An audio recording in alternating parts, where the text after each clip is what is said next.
with this video, I'm going to show you the frog stretch, or the frog pose. Goal of the stretch is going to get your adductors, so your groin and your hip internal rotators.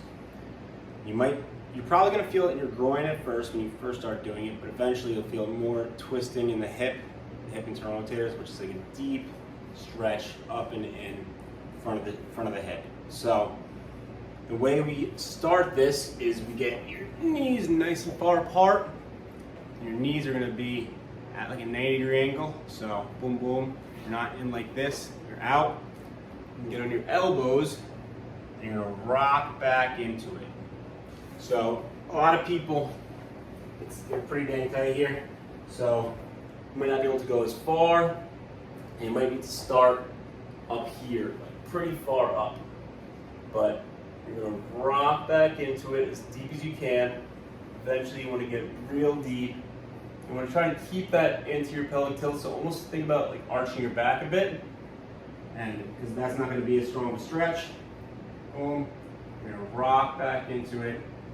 So if I ask for frog rocks, you're going to dip into a strong stretch, 7 to 8 stretch, and then come out of it, dip into it, come out of it, and then if I ask for just a static stretch, you're going to hold it at about a 7 out of 10 stretch. And for the contractions, these are going to be pushing down and in. So from here, you got a little 90 degree, knees are this far apart. You're going to push your knees down and in. It's not going to move. You're not going to see anything move. You're going to pretty much try to bring your knees together and drive them into the ground too. 3, 2, 1, relax. And try to slide your knees out a little further. 3, 2, 1, relax. Slide out a little further. So, it is a weird feeling stretch and it doesn't feel amazing or like a regular stretch if you're going to stretch your hamstrings. The torquing of the hip could feel a little intense, but you got to ease into it and take it as it comes. You don't want to jump into it too fast, but feel it out and sink into it.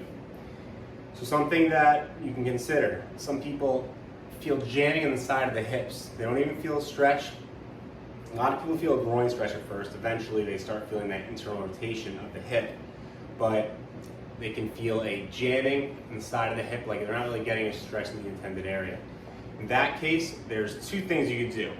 One is dig into that area with a lacrosse ball or a foam roller, kind of like this. So you're just rolling into it, finding those tender spots and sinking in. Another thing you could do is the hip capsule stretch. Doing both wouldn't be a bad idea if you really wanted to feel it in the right area. Hip capsule stretch, I have another video on it so you can look that up, and plenty of other people on the internet do too. But you start on all fours, knees a little closer together than I have it, like right here. Drop one knee over the other leg and slide it back. And you'll feel it inside of the hip over here. Kind of like a pigeon, but not with your leg perpendicular to your body. And stretching that intended area, then you can give the stretch a retry and see if it feels a little bit more like the stretch is intending. But I think that's good enough for this video, and if you have any questions, let me know.